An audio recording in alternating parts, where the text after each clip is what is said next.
thank you so much for taking the time. Thank you for having me. It's great to be here. People wouldn't probably believe it on the screen, but we're actually sitting right next to each other in the same room. So this is the first time that we test out this new setup. So please bear with us if there's any technical difficulties. We also record everything on site here. So if you miss anything or there should be any issues, we can still release it as a podcast. So Tom, before we actually dive into the topic of today, the account-based marketing, I quickly want to introduce you. Before you became the senior manager for account-based marketing at Locatee, you had your go-to at the entrepreneurial journey yourself. In 2015, you actually founded Lens Incorporated, which produced the first contact lens display for augmented reality.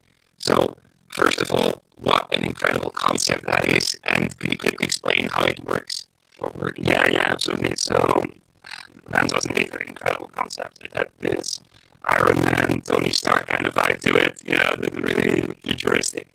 I worked on Lens with an experimental physicist from Stanford and an electrical engineer. And we basically wanted to create a tiny display inside a contact lens. So we patented license from, we licensed patents, from the inventor of Google Glass. And on those patents, we could create a prototype that had 1 pixel in it.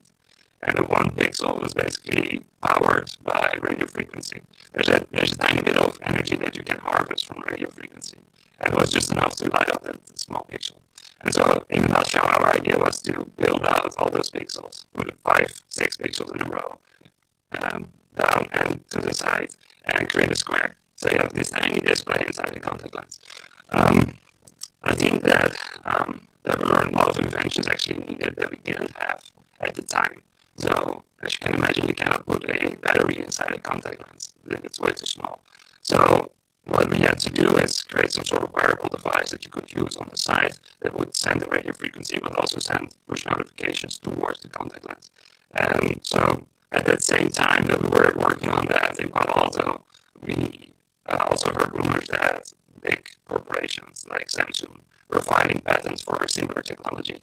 So it became very interesting, and then people were very much impressed by the smart glasses that were coming around back then. I think VCs were very interested in lenses because we pitched it as, versus smart glasses, we pitched it as being non-obtrusive.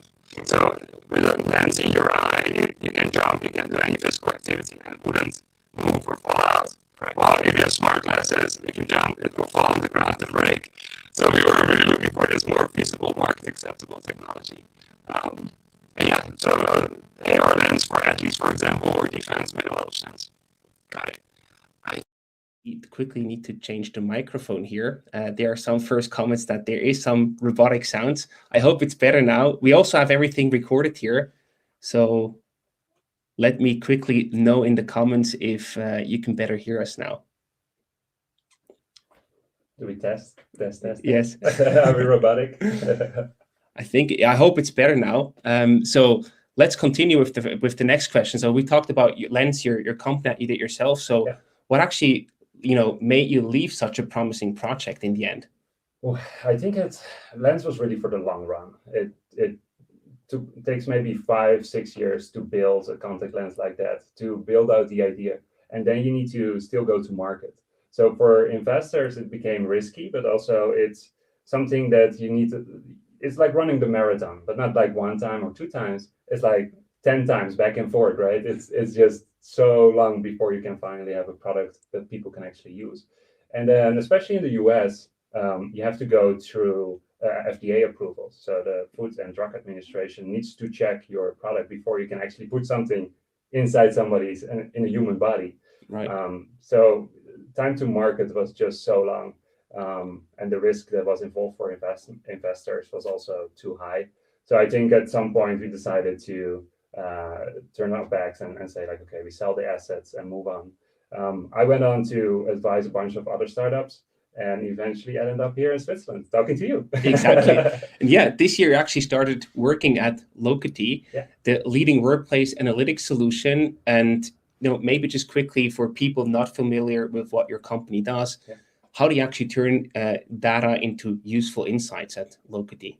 Yeah, Locatee is awesome. We have, so what we do, we run our platform on your Wi-Fi, local area network, and perhaps sensors if you have those in your buildings, and we extract the data. We anonymize that data, and then we display it in beautiful dashboards and insights that you can actually action on. So for people in charge of the workplace, they can see, for example, peak hours, peak times in the workplace. They can have health and safety thresholds, like how many people have to be in the office or can be in the office, especially now we're going hybrid, right? Yeah, exactly. It's very interesting for people in charge of the workspace to make data-driven decisions instead of making decisions on gut feeling. I think it also has to do a lot with the community that you're creating. Like this, yeah, we're going hybrid. Everybody's talking about the hybrid workspace, and we hear a lot of people talk about the club and hub approach, where the office is a clubhouse, similar as this incubator here, people are sitting around, and but there's different needs for different people. I think if you look at, for example, engineers, they are not going to be helped by an open space. They might need to have something that is more closed off, more private, for them to think better and to work on their engineering projects.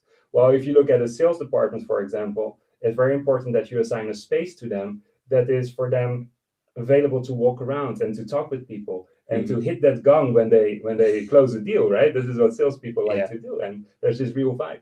So I think with Locatee, you can finally understand those needs and you can finally act on them and see what actually works for people, make them more successful and productive.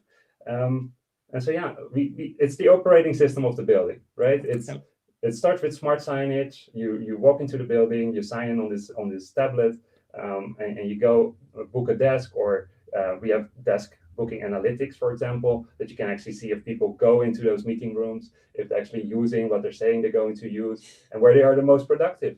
And I think that is very interesting for a lot of people. So we're still growing. So I need to plug this in here. If you're looking for a job in a great startup, go to locatee.com/careers and join us. Perfect. I think there's no better way to get involved in the startup scene to actually work for a fast-growing company yourself. So that's a great pitch. Yeah. But today we're going to talk about account-based marketing. That's the focus of today's live Q&A. And for people listening who are not very knowledgeable or familiar with marketing, and especially account-based marketing, could you quickly explain what this term account-based marketing, or ABM in short, actually means? What is that? Sure. So, in traditional marketing, there was a huge divide. So I think marketing used to be going after a lot of inbound tactics, did a lot of inbound campaigns. And account-based marketing actually says, hold on, we're not going to go after all the leads. We're just going after a specific set of accounts. So you set a goal up front and you say, like, what kind of accounts do we need to go after? And you align that with sales, for example. Sales has always been account focused. So there was this huge struggle in between, right? Marketing was just getting all the leads that they wanted. They were fishing with a net. And sales was going after only the strategic accounts, the ones that actually matter. Probably key accounts or named accounts, whatever you want to call them, right? Right. And so there's huge struggle in between, but because marketing was saying, like, here's all these leads, and sales was saying, yeah, that's nice, but what am I going to do with that? Those are not on the right accounts. So account-based marketing is really bridging that gap. And we're making sure with account-based marketing that we're going after the accounts that actually matter, that help the company grow. And it's way bigger than just marketing department. It helps orchestrate the entire organization because everyone knows where we're going to focus our resources on. Nice. So it's marketing, sales, it's inside the marketing department, it's customer success, it's demand generation, it's thought leadership, all working together and fueling each other to get that certain set of accounts. Cool. So before we dive into the tactics and the hacks of account-based marketing, Sure. What are some advantages of the account-based marketing approach? And also, are there any disadvantages to that approach? Yeah, everything has its advantages and disadvantages. Right. I think the biggest advantage is account penetration. With traditional marketing, you maybe have, I think research has found that you have about 15% penetration into a target account. And that's just because you go at it from a very wide angle. You try to reach as many leads as possible. And with account-based marketing, you go way deeper. You have the selected accounts, you align them with sales, and then you go into that account and find the right buyer personas. So basically, you're contacting all of them. Another big advantage is that you can be very personal and relevant to them. You research all of them. Some of them you go on a one-on-one approach. So you know who the buyer persona is, and you go to them on a one-on-one approach. Others, you might think like, okay, maybe they're just stakeholders to make a decision on my product. You go on a one-to-few approach. So you can tailor the message either specific to that person, you do a lot of research and come with personalized content, or you go to a little bit less personalized and you go to one-to-few approach where you maybe target the entire HR department or something like that. Got it. Yeah. So, we would like to basically also share a blueprint that people listening to this or sharing their lunch break with us today, that they can then go back to their businesses and actually apply the hacks, the tactics that you shared today. Yeah. So I guess the first step that you do have to do is to identify and also define which accounts are high value accounts for you. So how do you actually do that? Yeah. So I think we skipped over the disadvantage part, but one of the disadvantages is that it's not for everyone. I mean, this ABM approach is more for companies that go after deal values of 25K and up. It's not for everyone. You put a lot of resources into getting actually those accounts in. So your ROI needs to be coming out, right, at some point. True. So your customer acquisition costs go way up, but you hope at the other end that you get a lot of pipeline and revenue eventually out of it as well. So, but then, if you're talking about the account selection, I mean, a lot of companies doing ABM, they're going still after like 1,000 to 2,000 accounts. Those are target accounts. Wow. But then you're diving in, and then you're going after the personas, and then you decide, are you going in a one-on-one approach or one-to-few approach? And the account selection is probably the most important thing before you start doing ABM. You need to align with sales. You need to align with customer success, dem gen. Everyone needs to be aligned and know what accounts you want to actually acquire. What do you want to bring in? Do you have an example for that about how you solved that? Yeah. So we look mostly at you can look back if you're a bit of an older company. You can look back in your historical. What did you bring in before? What customer brought in the most revenue? What was the most profitable for you? But then if you're a startup, you need to start somewhere. And so I think that you need to start with where do you have a natural product market fit? Like, who are the people that you actually natural fit with? What is the industry? What are their job titles? What are their objectives? And how are you solving their issues? And then you're going in to create your ICP and you decide, okay, these are the people I need to go after. And I want to go after them with human relevant content. I want to be very personal. I want to be human. I don't want to be a robot. We all recognize BDR messages for what they are. Somebody that says like, hey, just following up and sending my email to the top of your inbox. Right. I mean, that's something that is not a good thing for ABM. You need to know who you're talking to. You need to have that knowledge and you need to do the research. And in that regard, once you've identified that, what do you actually say to them? How do you talk to them? What are these human touch messages that you want to send them? Yeah, so diving deeper into the tactics, I think one of the ways to stand out is you need to be part of the conversation. So yeah, there's a lot of data nowadays out there, but it's a double-edged sword, right? The buyer has more information available to make decisions on your product, but you have also more information about the buyer, right? So it's a double-edged sword. And I think that you can find so many insights that you can steer the conversation. You know what the conversation is inside your target account. You know what they're talking about. You know what their goals are.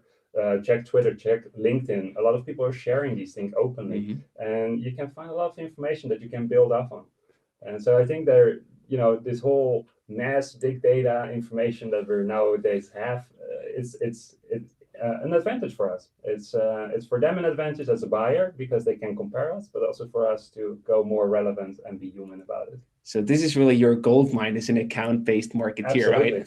Absolutely, yes. Information. Yes. Exactly. Do you also have an example here? What makes a good message? In terms of then connecting to the potential account. Yeah, that's a good question. I think being human is the most important. Like we all recognize these standard messages, and they just don't work. I mean, I think the technology is going to go up and improve, and at some point filter these messages out, like SDRs that going out there or our marketing departments sending direct mails going out there, and it very broad and not personalized.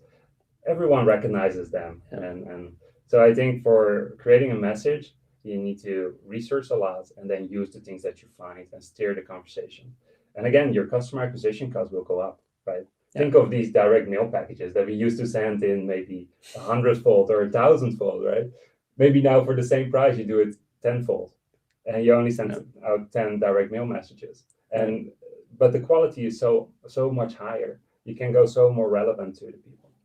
But then how do you have to imagine that? Do you then really like check their LinkedIn profile, check their Twitter profile, then you take notes, or do you have any specific framework to follow to then craft a really personal email that you send to the prospect? Or how do you have to imagine that? Yeah, so in our setup, we own the BDRs and the SDRs, right, in the marketing department, and that is the most direct channel to prospects. So what we do, we try these things out, right? We try to research everything. We have a research framework. So we look at the pain points. What are their objectives? We're going after somebody in HR. Okay, what is this person actually talking about on LinkedIn? What are they doing on Twitter? What is the company about? You know, the company also has a huge source of information. You can go to their news page and see what, for example, for Locatee, for example, what are they doing with the hybrid work? Are they really going doubling down on it, or are they doing it very passively and slowly, or are they really going after it aggressively? And so for us, it's a lot of information coming out of, for example, also annual reports. What's going on there? The goals are set, and annual reports, especially if you go after a big enterprise, it's all public. So true. Yeah. And then I can imagine you have all this information, this research that you've done, then you can craft a really good message. But how do you also not come over as a stalker or a creep, so to speak? I think by adding value every time, every step of the way, add value. It's hard to pinpoint this exact message if you don't do the research. But I think it's also adding value and sketching that contrast. So this is how you used to do things, but this is how it can be. And then sketching that contrast between situation A and situation B, and B being the future and A being the past. Right? That divide between those two, I think is so important to get people on board with your message and on board with your product, and seeing that you actually can add value. So building this trust and this contrast building, it's so important. I totally get that point, and I just know from personal experience that everybody talks about being human, adding value. This all makes sense in theory, but how does it show in practice? Do you also have a specific example for that? Because usually it's much harder, much more difficult to actually find the right value add or the right sort of phrasing, the right touch to give to the message in order to connect on a good level and increase the chances of potentially closing that account later on. Absolutely. I think it's very difficult for everyone to find the right balance. But if you have, for example, a closing statement in your email saying like, no rush, these kind of human touches, you throw in some us and some as, and you have a very human message, right? And so we try to say at the end of our email, when we do an email touch, we reach out, we are very personalized to say, this type of content will help you make a better conversation with your CTO or whoever. And at the end of the email, we say, no rush, but do you have time? And it's very, human. We're not being very aggressive to it. We connect with them. We do the social touches, but we try to be very relevant and human. I think maybe you need to think of a friend more. You're talking to a friend, and when somebody receives an email, they put you in either the trust bucket or they put you in the sales bucket. The moment that you're the sales bucket, that's basically trash, right? Yes. That's the trash bin. But if you are able to get into the trust bucket, then you're golden. You're relevant. You're in the conversation, and you can build trust with them. You have so much experience in that. Are there any, let's say, probably not, but I still want to ask that question. Are there any phrases or any cool, snippets that worked well for you to actually land in that trust bucket instead of the sales bucket? Yeah, well, I've tried different things, and I advise everyone who is listening to do the same. Try different messages, A/B test everything. We're trying to do A/B testing on everything, from a headline on a website, on the subject line of the email. Everything is A/B tested. I tried before, like if you're seeing that people are opening your emails, for example, but they're not clicking on it, try to add more links. Like we try to do our homework first, and we say like, hey, this is what I found on your company. Here is 3 documents, and we drop them in the Dropbox, and they're free for them to use whatever. And it's all related to their company. Their logo is on it. Their analysis is on it. Like for example, for Locatee, we can do something with their building. We can research their building, figure out how much space they're having, and actually send, for example, an analysis of what we can do for them and how we can improve their ROI on their workspace and the utilization of it. So it's going really deep into the one account, and it's so different than the traditional marketing, right? Exactly. It's much more focused. Right. And the marketeers, they often love automations or tools to use, right? Yeah. So this is a very handcrafted and personal approach that you mentioned here that goes way beyond just the hi Tom, how are you doing today approach. Yeah. So do you use any tools or also automations along the process to be able to also scale that to a certain degree? Yeah, so I think tools indeed are very powerful. There are some powerful research tools that first off, you can use LinkedIn Sales Navigator, but there's other tools as well that you can use for researching. And there's so much of tools available, but you first need to create that use case. We always say first use case and then the tool, and that makes total sense, because otherwise you're not going to use the tool and you're going to invest money in the tool, which is not going to be used in the best way possible. So us having the BDRs and the SDRs in our team, I think marketing is very good at the tactical level, at the tool level, sales development, enablement, the enablement of the BDRs, make them successful. I think marketing is very good at that. Where you have sales, if they report to sales, they might be unsupported from time to time because sales has a quota to make. Exactly. And you know that as well, right? I mean, people need to get their quota. They need to get their opportunities in. So it's really about, what tools will make them more successful. And then you're going deeper into the tools. So you're talking about outreach sequences, tools that support them in measuring what works, how does the subject line work, how does sending this landing page work. But on the ABM side, so we have this account-based marketing and a little bit of the sales development, business development side. The account-based marketing side is going to be more about, is this LinkedIn ad working? Mm-hmm. This LinkedIn ad that is very targeted to this selected group of companies. Yeah. Is that actually working? And when they click on our website, are they engaging? This is the number one metric that you need to measure, engagement. Got it. The number one. And do you have any favorite tools that you use along that process? Anything that you can share here? Because I know people, they love checking out new tools, I guess. Yeah, so we recently implemented SalesLoft. I had some experience with SalesLoft before. A great tool, similar to Outreach. Outreach recently hit, I think it's 7 billion evaluation. It's crazy. It's the same for SalesLoft. It's similar.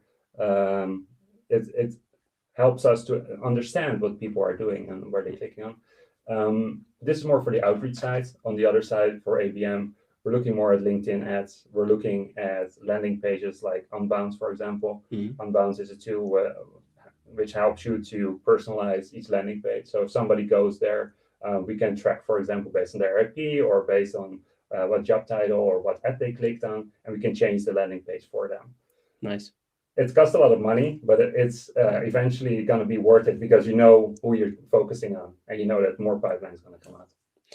Another big challenge that I often hear about is, you have these different tools. They are amazing in itself, but how do you connect everything and also have the data then to actually make the right decisions out of that? Hire a marketing operations coordinator. I mean, it's very difficult to have that one source of truth, right? Yeah. And we see it now too. We're using HubSpot CRM, mm-hmm. and we're having a lot of issues integrating. But with Salesforce, I think I have experience with Salesforce and everything integrated. Every single interaction is logged in Salesforce, and everything is followed there. If you go to an account, customer success can see things that's happening in the account. You can read everything. So I think that one source of truth that is going to be key. And for ABM specifically, there are a couple of analytics tools as well that you can use to measure everything. Demandbase is one of them. They measure basically everything that's happening and how people are engaging with your content. Great. Yeah. In the end, what is your ultimate goal for the account-based marketing? Of course, you want to close more revenue, but I mean, at the end, you have to measure success for your activities at a certain level. And you mentioned before at the beginning, it's really the intersection of marketing, sales, but also customer success. So how do you actually measure that? I mean, customer success would be clear, net promoter score, sales team, of course, new revenue, but how do you measure account-based marketing? Engagement. Yeah. So it's the number one for me. It's engagement. How are they actually engaging with us, and how many people are engaging with us, and are they on the right accounts? Are we bringing the right accounts in through our LinkedIn ads? Direct mail, send a direct mail message. Maybe you have a traditional 5% response rate if somebody gets a direct mail package. That should go up. What we do in Locatee is we experiment with these things. So we say our hypothesis is, okay, somebody that goes to a personal landing page, something with a specific headline, has a higher engagement score than somebody that goes to a generic landing page. And so we're doing this lean startup methodology, right? We say what our idea is. That's our hypothesis. Then we go into experiment designing. All right. So we design the experiment. How are we going to test this? Then we experiment on the real audience and mostly, with SDRs and BDRs in the marketing department. That is a straight connection. True. And then we decide if we want to pivot or preserve the experiment, and we build it out further if it works. And otherwise, we design a new hypothesis and we go after that. Makes sense. Yeah. And is there any specific metric that you're focusing on in terms of measuring engagement? Is it like response rate? Is it open rate? Is it something completely different or a mix? All of it, yeah, okay. Totally. It's a mix. It's all of it. So yeah, response rate is the most important, I think. But also, like, are people actually clicking on it? How are they doing with the landing page? Are they talking to the chatbot, for example, that we have on our landing page? Are they engaging? Are they going proactive after us? Or do we need to push more? And so we're trying to go from different angles towards the account. So from an advertisement point, from a demand generation point, but also from thought leadership. And we're all fueling each other, and we're getting to that one account together with sales, customer success, the entire marketing department. Yeah, cool. So before we also talk about the other section that we prepared for today's chat about when things go wrong, just a quick heads up. If anybody has any questions for Tom, feel free to post them in the comments so we can also address them live here as long as we have him in the studio. So things going wrong. What would you say that, people who don't know which goals and metrics they should be tracking, do you have any? You mentioned engagement is your top priority, of course, but if they say, I don't know how to measure that, or I don't have any good tools set up, they are basically lost and don't know where to start and tracking the right stuff. Do you have any tip for them on how to get started and get back on track? Yeah. If you don't have tools, it becomes very difficult, right? You need to have some tools in place that you can measure. But I think there's a lot of free tools available as well. Google Analytics can help you, definitely, if you connect your landing pages to that. That's probably the easiest to do for everyone.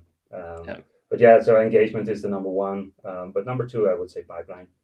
Number three, revenue. Well, revenue is always the number one, right? It's always the top one. But for us, like if we're talking ABM, I think it's number three. We're talking about engaging first, then creating all those meetings and creating that pipeline, and then getting that revenue in.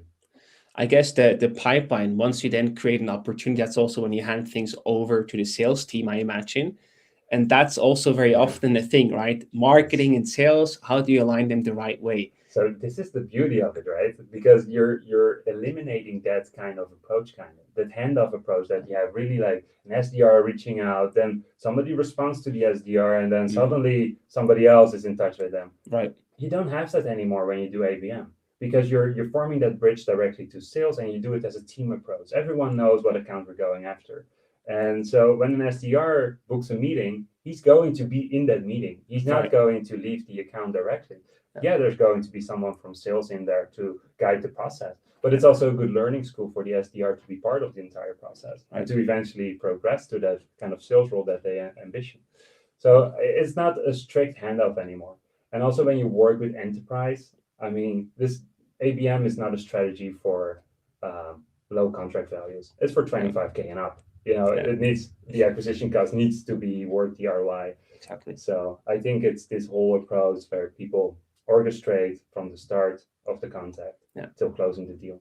So how do you then have to imagine that, there are still, you have some calls, you have some demos, but you also send out emails. Yeah. So who basically does what? Or do you also always have someone from the account-based marketing team in the call and also someone from the sales team if you do like a demo? Or how do you split the work there, if at all?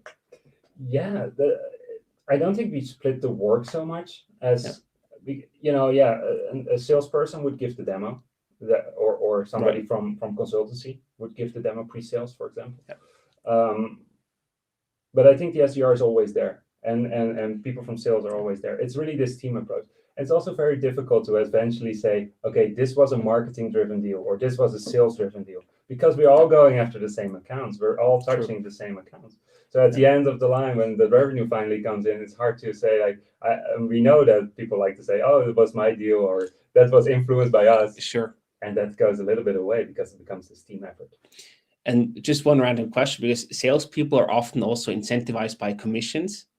All the time. All the time, right? So how do you then deal with that if you cannot really attribute that to whether marketing actually led to that, or if it's a sales approach? Do they still just get their commissions if they're like part of that deal, or how do you handle that? Yeah, 100%. So they get the commission. It's basically what they're paid on. Like they have different compensation structures. So I mean, SDRs and BDRs get paid on the meetings, right? On the actual leads, bringing those in, and then sales gets paid on actually closing the deal. So everybody gets their fair share. Fair point. That's great.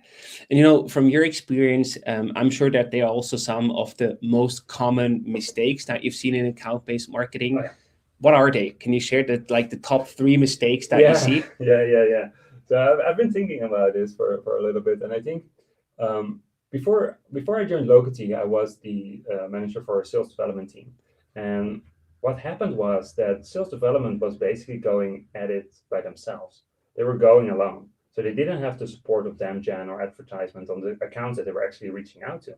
So I think if you start with ABM, don't make the mistake of not orchestrating every discipline inside the marketing team, but also on the sales team and in customer success. Make sure that they're all working together. Make that orchestration happen, because that way you're most powerful. You're going at those accounts all together as a team. And I made that mistake before, and I think many people will do too. But yeah, and another thing, make sure that you have all your metrics in place. Make sure what you're going to measure, because if you're just starting out, you might be a little bit lost. Okay, how am I going to measure a headline, or how am I, like Steve Jobs famously was very obsessed with like the color of a product, for example, and how it performs. And I think you should be that focused on these kind of small aspects and how are you going to measure them. So don't make the mistake of not measuring something. Measure everything and try things out. Yeah.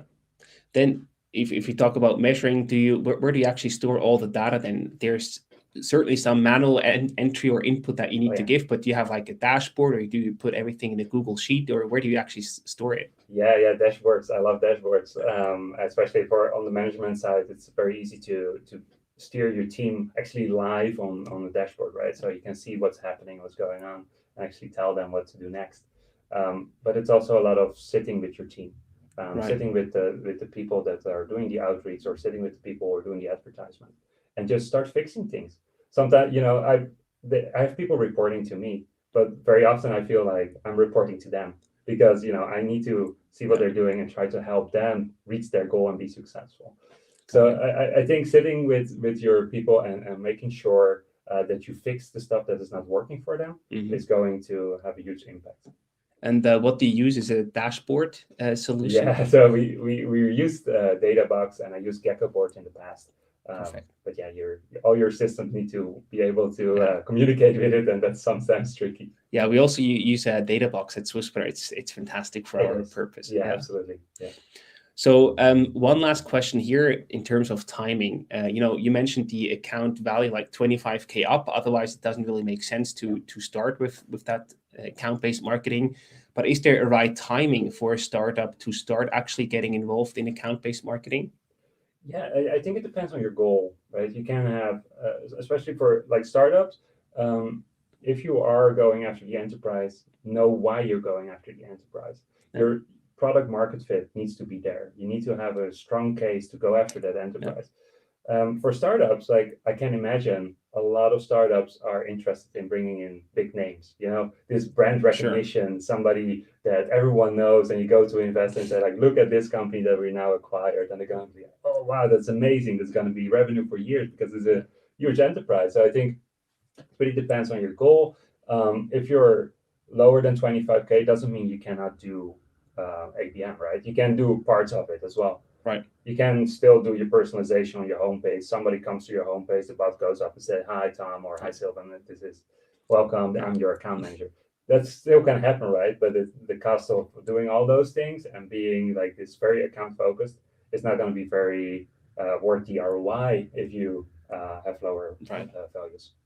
One last question that I forgot to ask in the previous section. Sure. You mentioned your research framework. Basically, you also sort of have like some guidelines about what you're looking for. Yeah. You know, is there any template or any points that you say this is specifically what we're interested in when we do the research about a potential account? Yeah, so what we're looking for is pain point, right? And everyone's looking for that pain point and how your solution can help them solve that pain point. And I think that's the most important thing. You need to find hooks where you can hook your product into. Sometimes it's hard to say for a generic message, like something generic that everybody needs to look for. But I think just understanding what the conversation is, what those people deal with from a day-to-day basis, interviewing them, talking to them on podcasts, talking to them during events or virtual events, try to get a little one-on-one session with them to understand the persona, write everything down, get your whole structure ready, and then start looking for the information that you need to make the personal connection with them. Yeah. I like to focus on the pain points. I think that's the crucial part to then really be able to help them. Yeah. How do you then hook that back? Do you say, "Hey, Tom, I saw your recent LinkedIn post where you're looking for the perfect dashboard tool, basically.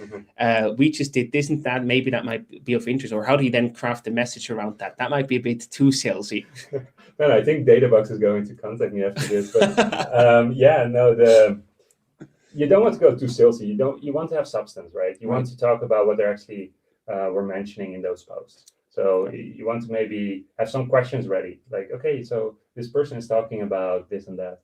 Hey, I was curious, how do you do this, and how are you thinking of doing it like this? And you don't even have to plug your platform directly. You just say, make this personal connection without even plugging it directly in and saying like, hey, we can solve that, right?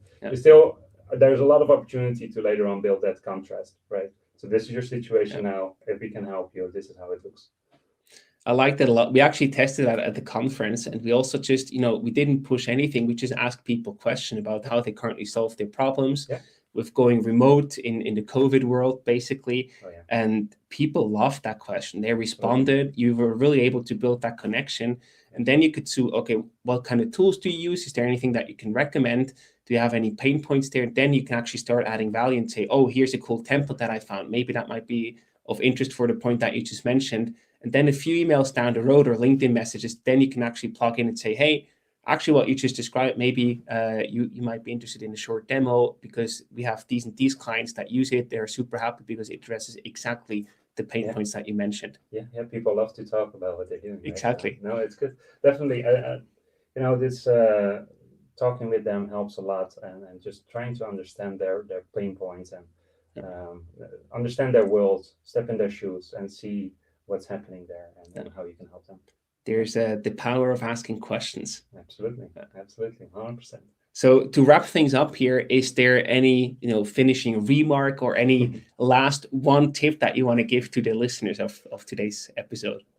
Apply on Locatee.com/careers. No, I think for ABM, analyze everything.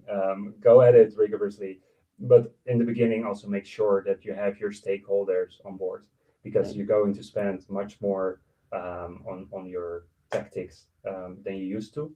And if you just think of your cost per click, for example, it goes the more you focus it. And everyone who is in marketing knows this. If you have your SEO or you have your ads on LinkedIn or wherever, the more focused they are, the more expensive they become. So your cost per click is going up, your acquisition cost is going up. So be prepared for that and make sure that your stakeholders understand that.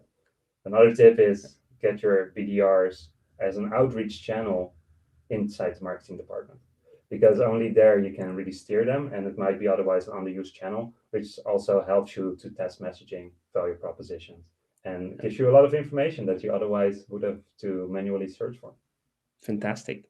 Tom, thank you so much for stopping by Thank today. It was you. a pleasure talking to you. All the best, and hopefully many more successful engagements, pipeline filling, and also revenue, of course. Yeah, thank you so much, Stephen. Take care. Talk to you Thanks. soon. Bye.